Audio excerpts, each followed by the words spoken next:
Hello friends, आपका स्वागत है आपके अपने YouTube channel A to Z NCERT facts में। Railway group D science series का 29वां वीडियो यह है, जिसमें हम लोग करने वाले हैं रेलवे ग्रुप डी में 2022 के जो एग्ज़ाम हुए थे उसमें आए हुए साइंस के प्रश्न जो कि आंसर की से डायरेक्ट लिए गए हैं। बाकी जो आपको 28 सेट आपको चैनल के प्ले लिस्ट में आपको मिल जाएंगे। ये रहा आपके सामने 29वां सेट, और इसमें हम लोग कुल 25 प्लस क्वेश्चन हम लोग करने वाले हैं, जो कि एग्ज़ाम में हूबहू जिस रूप में पूछे गए थे उसी रूप के ये सवाल आपको मिलेंगे। तो ये शिफ्ट है आपका 1 सितंबर 2022 का। ये सेकंड शिफ्ट है। सेकंड शिफ्ट 12:45 से 2:15, 1.5 घंटे का एग्जाम होता है, 90 मिनट का, जिसमें आपका जो सिलेबस में आपका साइंस का कितना क्वेश्चन होता है, तो 25 क्वेश्चन होता है। उन सारे सवालों का विथ एक्सप्लेनेशन हम लोग डिटेल देखने वाले हैं, ताकि आपके आगामी परीक्षा में इसका आपको लाभ हो सके। तो अब तक आप चैनल में नए हैं तो ज़रूर जुड़ जाएँ और वीडियो को लाइक और शेयर करते हुए देखिए आज का पहला सवाल। पहला सवाल आपका है कि वायुमंडल की अनुपस्थिति में आकाश का रंग कैसा होगा। तो आप लोग को सबको पता है कि आकाश का रंग क्या होता है, नीला, और यह नीला होता है प्रकाश के प्रकीर्णन के कारण। लेकिन यह प्रकीर्णन किस कारण होता है? तो यह वायुमंडल की उपस्थिति के कारण ही होता है। तो सोचिए, अगर वायुमंडल ना रहे तो फिर आकाश का रंग क्या होगा, ये आपसे पूछा गया है सवाल। तो इसका सही जवाब क्या हो जाएगा? इसका सही जवाब हो जाएगा काला। और आपको ये भी पता होना चाहिए कि जो आपका अंतरिक्ष है, यानी हमारी धरती के अंतरिक्ष, तो अंतरिक्ष से में आकाश का रंग क्या होता है? तो ये काला होता है। क्यों होता है? क्योंकि वहाँ वायुमंडल की क्या है? तो अनुपस्थिति है। इस वजह से अंतरिक्ष में आकाश का रंग काला। तो धरती में भी अगर वायुमंडल अनुपस्थित हो तो आकाश का रंग क्या हो जाएगा? तो वो हो जाएगा आपका काला रंग। अगला प्रश्न की ओर चलते हैं। क्वेश्चन नंबर 9, यानी ये क्वेश्चन नंबर 2 है, लेकिन उस सेट में क्वेश्चन नंबर 9। जब एसिटिक अम्ल को सोडियम हाइड्रोक्साइड के साथ उपचारित किया जाता है तो क्या और जल बनता है? यानी क्या क्या बनता है? Sodium carbonate, sodium acetate, sodium bicarbonate और लैक्टिक एसिड। तो ये रिएक्शन को हम लोग कुछ इस प्रकार से बनाएंगे। ये आपका हो जाएगा CH3COOH यानी एसिटिक एसिड, और साथ में सोडियम हाइड्रोक्साइड अर्थात NaOH को हम लोग लेंगे। अब जो बनेगा वो क्या होगा, वो हम लोग गौर करें। यहाँ आपका देखिए, ये आपका जो H है और यहाँ आपका OH है, ये आपका क्या बन जाएगा? तो H2O बन जाएगा। अब ये Na क्या होगा? CH3COO के बाद क्या जुड़ जाएगा? तो Na जुड़ जाएगा। इस प्रकार जो ये चीज़ बना, इसका नाम क्या होता है? तो इसका नाम होता है सोडियम एसीटेट और जल। तो इस प्रकार जल तो आपका दिया हुआ है, यहाँ क्या बनेगा? तो सोडियम एसीटेट बनेगा, जिसका सूत्र क्या है? CH3COONA है। इस प्रकार हमारा ऑप्शन क्या होना चाहिए? तो ऑप्शन बी होना चाहिए। चलिए देख लेते हैं इसका सही जवाब। तो सही जवाब बिल्कुल सोडियम एसीटेट है। बाकी चीज़ों का अगर सूत्र की बात करें तो सोडियम कार्बोनेट का सूत्र आपका क्या हो जाएगा? Na2CO3, जिसे धोने वाला सोडा कहते हैं। सोडियम एसीटेट तो आपने देख ही लिया, CH3COONA। सोडियम बाइकार्बोनेट क्या होता है? NaHCO3, जिसे खाने वाला सोडा कहते हैं। बाकी जो लैक्टिक एसिड होता है, ये तो आपका मिल्क में पाए जाने वाला एसिड होता है, ये आपको पता है। अगला प्रश्न हम लोग देखते हैं, क्वेश्चन नंबर 10। हालांकि ये सवाल अपडेटेड है, लेकिन कैसे सवाल पूछे जाते हैं इसके लिए आपको बताया गया। हालांकि यहाँ अगर दिसंबर 2010 अगर इसे सही माना जाए तो ये आपका स्टैटिक जीके का प्रश्न हो सकता है। विश्व में पौधों की विविधता के मामले में भारत का स्थान किस स्थान पर था 2010 तक? तो बताइए, 2022 में 2010 का सवाल है तो वो स्टैटिक ही है। तो विश्व में पौधों की विविधता के मामले में भारत का स्थान 10वां, 15वां, 20वां या 25वां? तो ये ऑप्शन आप ऐसे भी अंदाज में भी खेल सकते हैं। भारत जैव विविधता के मामले में अच्छा स्थान रखता है, तो इसमें से जो सबसे अच्छा है वही आपका जवाब होगा, यानी 10वां स्थान। 2 दिसंबर 2010 तक विश्व में जैव विविधता के मामले में भारत का स्थान कैवां है? तो वह स्थान आपका 10वां है। अगले सवाल की ओर हम लोग चलते हैं। अगला सवाल आपके सामने ये रहा, जो कि कार्बन चैप्टर से है। सवाल कहता है कि किसी कार्बनिक यौगिक में एक प्रकार्यात्मक समूह क्या निर्धारित करता है? इसका आणविक द्रव्यमान, कार्बन श्रृंखला की लंबाई, इसके रासायनिक गुण या कार्बन श्रृंखला की प्रकृति। किसी कार्बनिक यौगिक में एक प्रकार्यात्मक समूह क्या निर्धारित करता है? तो इसका सही जवाब क्या होगा वो हम लोग देख लेते हैं। इसका सही जवाब है इसके रासायनिक गुण। अब इसे समझते हैं। प्रकार्यात्मक समूह क्या होता है? कार्बनिक यौगिकों में जुड़े हुए वे समूह जो उसके रासायनिक गुण को निर्धारित करते हैं। उदाहरण के लिए आपका देखिए, ये आपका है मेथेन, लेकिन अगर जैसे यहाँ एक हाइड्रोजन निकाल देते हैं, बचा CH3, यहाँ आपका कुछ भी जुड़ सकता है। जुड़ने का अगर Cl जुड़ता है तो क्लोरोमेथेन, अगर CH3 के बाद Br जुड़ता है तो ब्रोमोमेथेन, जो कि गुण में अलग होगा। अगर CH3 के बाद OH जुड़ता है तो आपका हो जाएगा मेथेनॉल। यानी इसका गुण अलग हो जाएगा। अगर CH3 के बाद CHO जुड़ता है तो यह हो जाएगा आपका एसिटल्डिहाइड, ये आपका अलग होगा। अगर CH3 के बाद COOH जुड़ता है तो ये आपका अलग है। अगर CH3 के बाद NH2 जुड़ता है तो ये अलग है। अब देखिए सब में तो CH3 ही था, लेकिन सबका रासायनिक गुण अलग है, केवल बाद वाले जो जुड़े हुए हैं उसके वजह से। और इसी को हम लोग क्या बोलते हैं, तो बोलते हैं इसे अंग्रेजी में फंक्शनल ग्रुप, और फंक्शनल ग्रुप को ही बोला जाता है हिंदी में प्रकार्यात्मक समूह। ये आपको याद रखना है। तो प्रकार्यात्मक समूह भी ही जो है, जो किसी भी कार्बनिक यौगिक में रासायनिक गुण को निर्धारित करने का काम करता है। तो इस प्रकार हमारा जवाब ऑप्शन सी है। अगला सवाल, रक्तचाप मापने के लिए किस यंत्र का उपयोग किया जाता है? हीमोग्लोबिन मीटर, यूरिनोमीटर, स्फिग्नोमैनोमीटर या स्पेक्ट्रोफोटोमीटर? तो इसका सही जवाब क्या हो जाएगा? इसका सही जवाब है स्फिग्नोमैनोमीटर। रक्तचाप यानी रक्तचाप जिसे हम लोग बोलते हैं ब्लड प्रेशर, तो ब्लड प्रेशर मापने में स्फिग्नोमैनोमीटर का इस्तेमाल होता है। ब्लड प्रेशर के बारे में आपको एक चीज़ जानना चाहिए। ब्लड प्रेशर क्या होता है? 120/80 मिलीमीटर ऑफ Hg। तो मिलीमीटर ऑफ Hg प्रेशर मापने की एक इकाई है। 120 हाईएस्ट टाइम और 80 आपका लोवेस्ट टाइम, यानी सिस्टोलिटिक और डायस्टोलिटिक। ये प्रेशर दो प्रकार का होता है, जिसमें जब हृदय संकुचित होता है तो प्रेशर, और जब हृदय शिथिलित होता है तो प्रेशर, दोनों अलग अलग होता है। संकुचित होने टाइम 120 होना चाहिए, शिथिलन होने टाइम ये 80 होना चाहिए। तो ये सामान्य मानव का रक्तचाप है, इससे भी सवाल पूछ लिए जाते हैं। अगला सवाल, प्रोकैरियोटिक राइबोसोम की उप इकाई संरचना क्या होती है? यानी प्रोकैरियोटिक राइबोसोम के अंदर की संरचना 50S 40S 60S 40S 50 30 या 60 30। तो एक तरह से देखा जाए तो यह आपका थोड़ा सा के लिए थोड़ा रटंत प्रश्न मालूम होता है। तो चलिए इसे हम लोग देखते हैं इसका सही जवाब। तो 50S और 30S ये होगा इसका सही जवाब। प्रोकैरियोटिक राइबोसोम की उप इकाई की संरचना, यानी उसके अंदर की संरचना में जो आपका S राइबोसोमल जो होता है वो उसका वितरण आप कह सकते हैं। अगला सवाल यह कहता है कि जाइलम के कौन से तत्व मृत कोशिकाओं के बने होते हैं, फिर भी पौधों में जल और खनिजों का परिवहन के लिए उत्तरदायी होते हैं? तो जाइलम जो कि जड़ से लेके पौधे के पूरे शरीर तक, पौधे के शरीर तक जल और खनिज लवण का परिवहन के लिए उत्तरदायी होता है। तो ये जो जाइलम जो आपका है, इसमें मृत कोशिकाओं में कौन से तत्व होते हैं, या कौन से तत्व मृत कोशिकाओं से बने होते हैं, ये पूछा है। मृत कोशिकाओं से क्या क्या बनता है वहाँ? वाहिनिका और जाइलम मृदुतक, वाहिका और जाइलम मृदुतक, वाहिनिका और वाहिका, या वाहिनिका और जाइलम तंतु? तो ये चारों तो इसके पार्ट हैं, ये पक्का है, लेकिन मृत कोशिकाओं से बना हुआ पार्ट आपको तलाश करना है। तो इसका सही जवाब है वाहिनिका और वाहिका, यानी जिससे होके रक्त, यानी रक्त बोलते हैं, जिससे होके जल और खनिज लवण बहते हैं, वही होता है मृत कोशिका से बना हुआ तत्व, यानी भाग। अगला सवाल, निम्न में से कौन सी विधि वनों और वन्य जीवों के संरक्षण में सबसे कम हानिकारक? यह इकोलॉजी का प्रश्न है। तो सबसे कम नुकसानदायी कौन सा एक्टिविटी से होगा? उद्योगों के लिए कच्चे माल के स्रोत के रूप में वनों का उपयोग करना, गैर काष्ठ वन उत्पाद का संग्रह, या वनों को वृक्षारोपण में बदलना, या वन क्षेत्रों में सड़क और बांधों का निर्माण? तो सबसे कम हानिकारक क्या है एक तरह से, किसमें अच्छा होगा पर्यावरण के लिए? तो सही जवाब क्या है? तो सही जवाब है गैर काष्ठ वन उत्पाद का संग्रह, यानी वन उत्पाद में ऐसे संग्रह जिससे वनों का कोई नुकसान न हो, ये आप समझ सकते हैं। तो इससे तो बहुत अच्छा है कि कोई नुकसान भी नहीं होगा। अगला सवाल, निम्न में से कौन सी शाक यानी जड़ी बूटी केवल भारत में पाई जाती है जिसका उपयोग रक्तचाप के उपचार के लिए यानी ब्लड प्रेशर के उपचार के लिए किया जाता है? जामुन, सर्पगंधा, तुलसी या कचनार? तो हाई ब्लड प्रेशर के लिए उपयोग किया जाने वाला जो कि केवल भारत में पाया जाता है, वो एकमात्र पौधा क्या है, शाक या जड़ी बूटी क्या है? तो वो सर्पगंधा है, जैसा कि आप देख सकते हैं।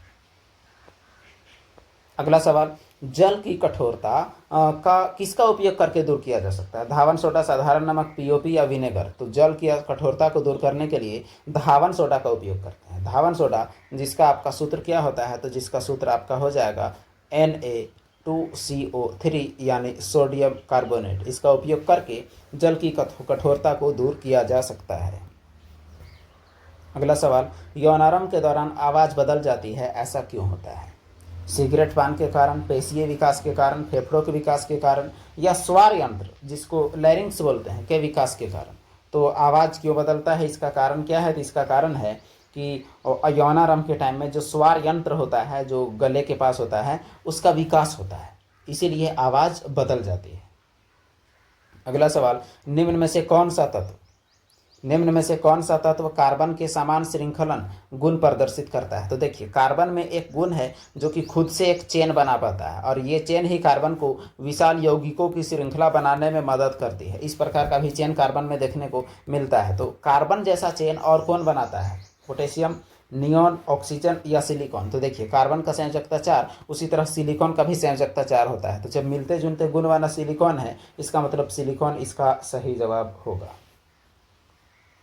अगला सवाल, नीचे दिए गए कथनों पर विचार कीजिए और सही उत्तर का चयन कीजिए। कथन 1, लिटमस विलियन एक बैंगनी रंजक है जो थैलोफाइटा वर्ग से संबंधित पादप लाइकेन से निकाला जाता है।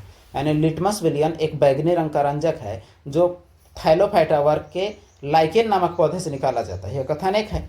दूसरा, लाल गोभी के पत्ते, हल्दी और कुछ फूलों की रंगीन पंखुड़ियाँ जैसे कई प्राकृतिक सामग्रियां हैं जो किसी विलयन में अम्ल या क्षारक की उपस्थिति का संकेत देती है। यानी इससे भी पता लगा सकते हैं कि अम्ल या क्षारक कौन है। अब देखिए, दोनों कथन सही, 2 सही 1 गलत, दोनों सही या दोनों गलत, या 1 सही 2 गलत। तो पता लगाते हैं क्या है, तो सही जवाब दोनों सही। आपको लिटमस के बारे में बताएं कि लिटमस जो होता है एक बैंगनी रंग का रंजक होता है जो थैलाफेटा वर्ग के लाइकेन से निकाला जाता है। लाल गोभी का पत्ता, हल्दी, कुछ फूलों के रंगीन पंखुड़ियाँ, ये सब भी सूचक का काम करती है। जैसे हल्दी आपका जब क्षार में पड़ेगा तो वो लाल हो जाता है।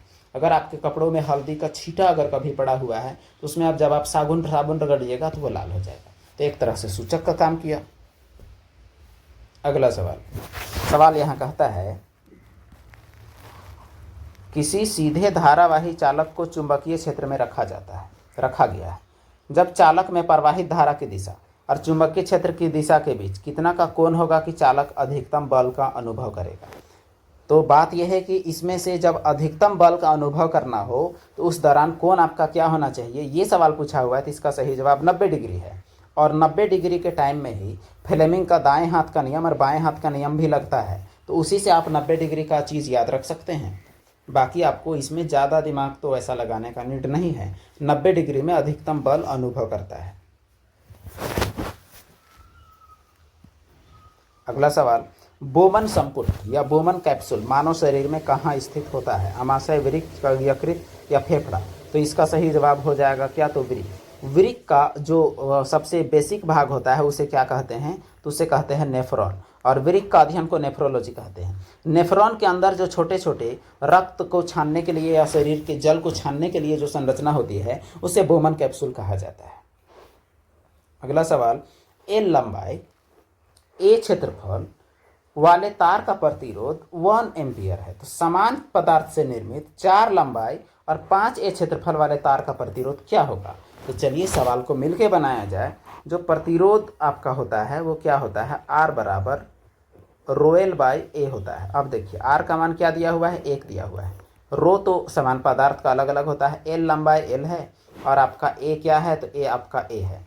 इससे हम लोग रो निकालिए, तो रो क्या निकल जाएगा, तो A/L। ये A ऊपर जाएगा और L नीचे आएगा, तो A/L। अब देखिए, नया वाला रो निकालिएगा तो रो बराबर क्या होगा, तो रो बराबर आपका हो जाएगा RA/L। अब देखिए, अच्छा, नए तार का प्रतिरोध निकालना है। प्रतिरोध के लिए हम लोग R ही निकालेंगे तो ज़्यादा बेहतर है। चलिए हम लोग इसके जगह में R का फॉर्मूला डायरेक्ट लिखते हैं। R बराबर क्या हो जाएगा, ρl/A। अब देखिए, रो का मान क्या है, A/L। L का मान क्या है, तो 4L। A का मान क्या है, तो 5A। तो A कटा A कटा L कटा L कटा, इसका मतलब क्या हो जाएगा, 4/5। 4/5 को क्या लिख सकते हैं, 0.548। तो 0.8 ओम इसका सही जवाब होना चाहिए। अब मिलाते हैं, सही जवाब क्या है, बिल्कुल सही जवाब 0.8 ओम है। अगला सवाल, इनमें से कौन सा कृत्रिम पारिस्थितिक तंत्र है, कृत्रिम इकोसिस्टम जो मानव निर्मित है? वन, तालाब, झील या फसली खेत? तो मानव निर्मित इकोसिस्टम क्या है, तो वो फसली खेत। फसली खेत में हम लोग जो जो पौधा चाहें वही रहता है। जो जो कीड़ा मकोड़ा को हम लोग जिंदा देखना चाहते हैं वही रहता है। क्यों? क्योंकि अगर अवांछित कीड़े मकोड़े अगर आते हैं तो कीटनाशक की मदद से हम लोग उसे खत्म भी कर देते हैं। अगला सवाल, ये सवाल देखिए क्या कहता है, थोड़ा गौर करने का चीज़ है। आधुनिक आवर्त सारणी के कुछ अभिलक्षणों हैं, उन्हें सुमेलित करना है। सारणी में कुल ब्लॉकों की संख्या, यानी आवर्त सारणी में कितने ब्लॉक है, तो ब्लॉक है एस, पी, डी और एफ, तो ब्लॉक कितने हो जाएंगे, 4। तो चलिए ये तो पहला वाला सही है। आवर्त की कुल संख्या, के कोष में तत्वों की संख्या, एम कोष में तत्वों की संख्या, एल कोष में तत्वों की संख्या। ये थोड़ा डीप प्रश्न है आपके लिए, इसे हम लोग पूरा डिटेल हम लोग समझेंगे। इसका 1 का ए, 2 का डी, ठीक है, 3 का आपका बी और फिर 4 का आपका ई, सबका अलग अलग है, इसे हम लोग मिला लेते हैं। ये सवाल आपको बहुत ही बारीकी से समझने का ज़रूरत है। ये तो आपका सीधा है, कोई दिक्कत नहीं है। आवर्त की कुल संख्या कितनी है, तो आवर्त की कुल संख्या 18 है, इसका मतलब 2 का डी है। 3 का आपका बी है, इसका मतलब के कोष में आपका इतना, ठीक है। 4 का आपका ई है,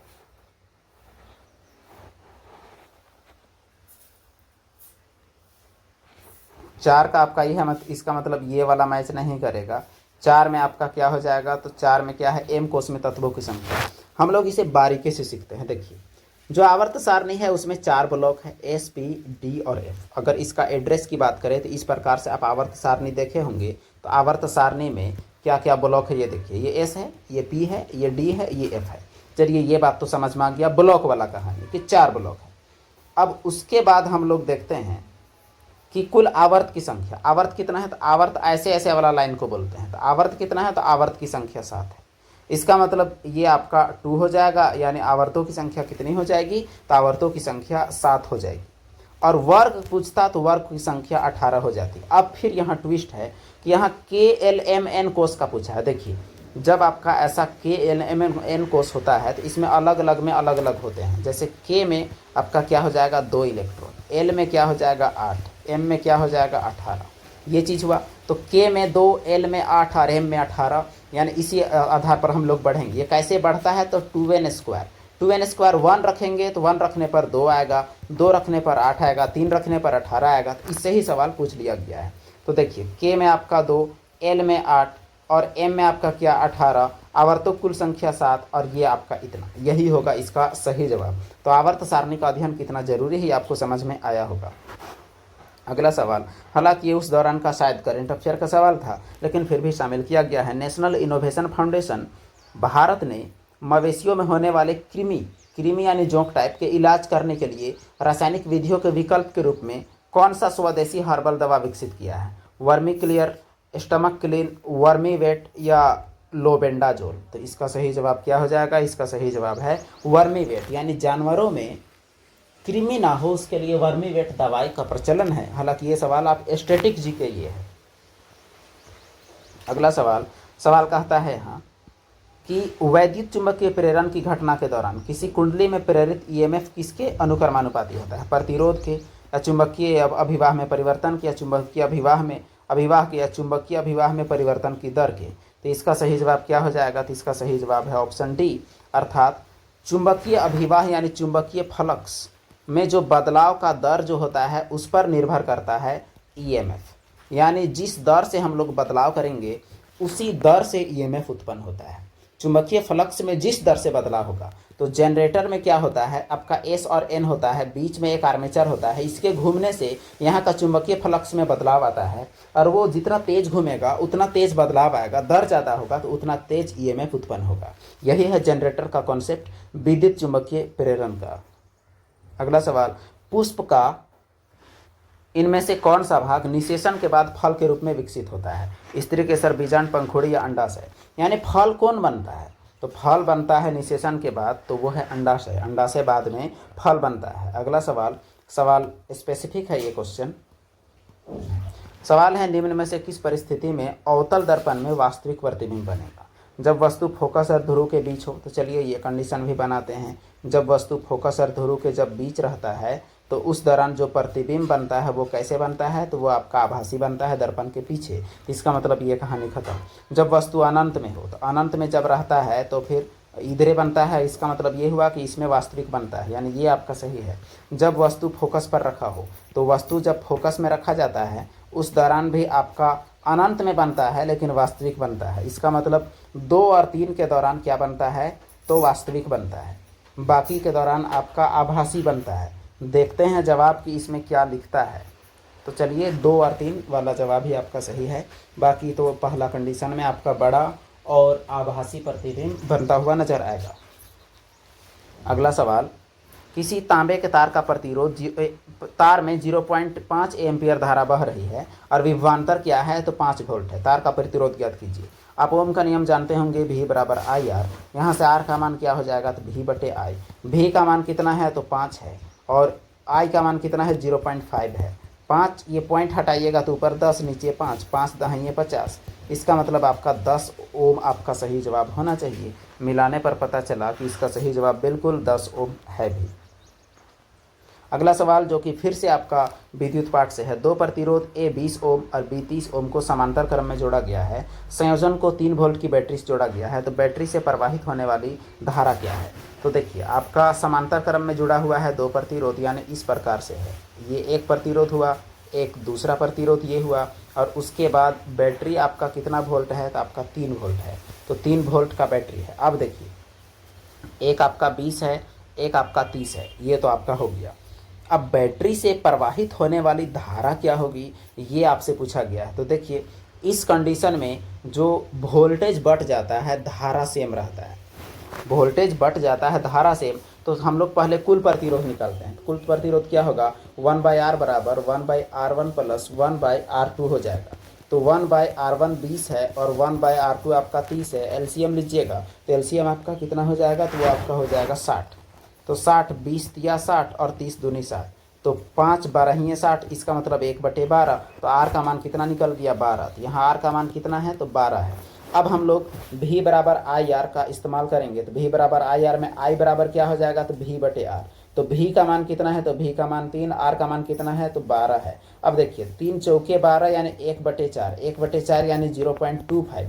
तो यही 0.25 एम्पियर आपका सही जवाब होना चाहिए। अब इतना मेहनत के बाद मिलाते हैं, नहीं हुआ तो दोबारा बनाना पड़ सकता है। तो चलिए मिलाते हैं। हाँ चलिए, हमारा लक अच्छा है कि बच गए हम लोग। 0.25 इसका सही जवाब है। अगला प्रश्न, जब हम समूह में नीचे की ओर जाते हैं तो क्षारीय ऑक्साइड के निर्माण की प्रवृत्ति पहले घटती है, फिर बढ़ती है, घटती है, बढ़ती है, नियत रहती है। नीचे जाने का मतलब धात्विक गुण बढ़ना। आवर्त सारणी में नीचे जाने पर धात्विक गुण बढ़ता है और धातु परबल क्षार बनाता है। तो इसका मतलब जब धात्विक गुण बढ़ता है तो क्षारीय ऑक्साइड बनाने की प्रवृत्ति भी बढ़ेगी, इसका मतलब बढ़ती है, सही जवाब होगा। अगला सवाल, नीचे दिए गए कथनों पर विचार कीजिए, सही उत्तर का चयन कीजिए। भोजन को वायुरोधी कंटेनर में रखने से ऑक्सीजन को धीमा करने में मदद मिलती है। चिप्स विनिर्माता सामान्यतः चिप्स को ऑक्सीकृत होने से बचाने के लिए चिप्स के बैग को ऑक्सीजन जैसी गैस के साथ फ्लश करते हैं। अब देखिए दोनों सही, दोनों गलत, एक सही, दो गलत, दो सही, एक गलत। देखते हैं तो इसका सही जवाब एक सही है, दो गलत है। क्यों, वो देखते हैं। ऑक्सीजन से बचाने के लिए वायुरोधी कंटेनर में रखा जाता है। चिप्स को ऑक्सीकृत होने से बचाने के लिए ऑक्सीजन नहीं बल्कि नाइट्रोजन गैस से फ्लश किया जाता है, इसलिए आपका दूसरा कथन गलत है। अगला सवाल, ये आपका न्यूमेरिकल का प्रश्न है। किसी वस्तु को अवतल दर्पण के सामने 10 सेंटीमीटर की दूरी पर रखे हैं, इसका प्रतिबिंब उसी ओर 15 सेंटीमीटर में बनता है, तो दर्पण की फोकस दूरी क्या होगी। तो चलिए इस सवाल को बारीकी से हल करें। देखिए यहाँ आप पाएंगे तो दर्पण से रखा गया है U दूरी पर और U हमेशा माइनस में होता है। प्रतिबिंब उसी ओर बनता है, मतलब माइनस में बनता है, कितना, 15 सेंटीमीटर। आपको फोकस दूरी निकालना है। अच्छा, एक गलती हम लोग फिर से कर चुके, प्रतिबिंब को हम लोग F लिख दिए हैं, जो कि V आपका होगा, यानी V बराबर क्या है, तो -15 सेंटीमीटर। क्या निकालना है, तो F निकालना है। दर्पण सूत्र क्या है, 1/V प्लस 1/U बराबर 1/F। तो चलिए 1/F निकालते हैं। 1/V यानी 1/-15 माइनस 1/-10 यानी 10। तो 10 और 15 का एलसीएम कितना हो जाएगा, तो हो जाएगा आपका 30। 15 दूनी 30, माइनस में 10 दिया 30। अब देखिए 3 और 2 5, माइनस में ये 30, 5 का 5, 5 36। अब बताइए F बराबर क्या आया, तो -6 सेंटीमीटर। तो इतना बनाने के बाद आंसर मिलाने पर देखते हैं क्या है, तो बिल्कुल -6 आपका सही जवाब है। तो -6 सेंटीमीटर इसका निकलेगा। अगला और आज का आखिरी प्रश्न आपके सामने ये रहा। लाल प्रकाश का तरंग दैर्घ्य नीले प्रकाश की तुलना में लगभग 1.8 गुना अधिक होती है। जब सूर्य का प्रकाश वायुमंडल से गुजरता है तो सूक्ष्म कण लाल प्रकाश की तुलना में नीले प्रकाश को अधिक तेजी से प्रकीर्णित करते हैं। दूसरा वाला तो पक्का सही है। अब देखिए दोनों में से कौन सही है कौन गलत है वो पता लगाते हैं। ए और बी दोनों सही है, तो इसका मतलब लाल रंग का अधिक तो होता ही है। कितना गुना अधिक होता है? 1.8 गुना अधिक होता है। 1.8 गुना सीधा। इसमें आप देख सकते हैं लाल और इसका कितना का अंतर होता है आपको बताएं। एक का होता है 3900 एंगस्ट्रम और एक का होता है 7800 एंगस्ट्रम। तो ये है आपका किसका? तो ये है रेड का। और जो शुरू वाला आपका किसका है? तो शुरू वाला आपका है ब्लू का। तो इस प्रकार आंकड़े बदल रहे हैं। इससे अगर आप देखेंगे तो लगभग आपका ये दुगुना है। तो 39 दूनी 78, लेकिन ये एग्जैक्ट डाटा नहीं है, इसलिए 1.8 गुना हम काम चलाने के लिए यूज कर ही सकते हैं। तो इस प्रकार आपका जो 25 क्वेश्चन का सीरीज है वो आपका कंप्लीट होता है। तो हम लोग सीखे 25 क्वेश्चन जो कि आपको एग्जाम में 25 आउट ऑफ 25 लाने में मदद करेंगे। तो चलिए, वीडियो देखने के लिए आपका धन्यवाद। चैनल को आप बाकी लोगों तक पहुँचाएँ और इस वीडियो को बाकी ज़रूरतमंद तक शेयर करें और अपने तैयारी को मजबूत करें। धन्यवाद।